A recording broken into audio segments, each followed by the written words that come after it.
Johannesburg, Reuters. South African Deputy President Cyril Ramaphosa was elected leader of the African National Congress, ANC, on Monday, December 18, in a close-run vote that will set the direction for the country and the scandal-plagued party that has ruled since the end of apartheid. As ANC leader, Ramaphosa, a 65-year-old union leader who became a businessman and is now one of South Africa's richest people, is likely to become the country's next president after elections in 2019. He has promised to fight rampant corruption and revitalize the economy, a message hailed by foreign investors. Jacob Zuma's presidency, tainted by corruption and scandal, has badly tarnished the ANC's image both at home and abroad. The party once led by Nelson Mandela is now deeply divided. Ramaphosa narrowly beat Nkosazana Dlamini Zuma, 68, a former cabinet minister and Zuma's ex-wife, in Monday's vote, marking a pivotal moment for the ANC, which launched black majority rule under Mandela's leadership 23 years ago. He smiled and hugged other party officials as the results were read out. Zuma sat stony-faced as Ramaphosa's victory was announced. Political instability, including the questions over who would replace Zuma, has been cited by credit rating agencies as a big factor behind their decision to cut South Africa Tojunk. Economic growth in Africa's traditional powerhouse has been lethargic over the last 6 years and the jobless rate stands near record levels.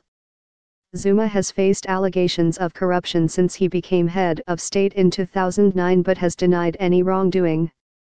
The president has also faced allegations that his friends, the wealthy Gupta businessmen, wielded undue influence over his government would be investigated. Zuma and the Guptas have denied the accusations. The 75-year-old president has survived several votes of no confidence in parliament over his performance as head of state.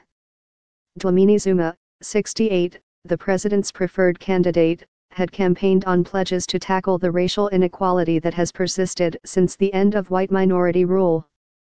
The rand currency had risen to a 9-month high of 12.5200 earlier, as the market priced in a Ramaphosa victory. Government bonds also closed firmer before announcement that Ramaphosa had won the race. Ramaphosa was seen as the more investor-friendly of the two main candidates vying to lead the ruling party, Capital Economics Africa economist John Ashbourne said.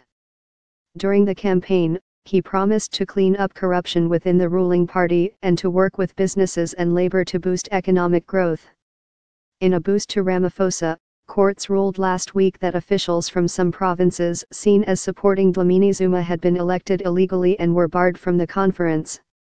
Ramaphosa drew the majority of nominations from party branches scattered across the country.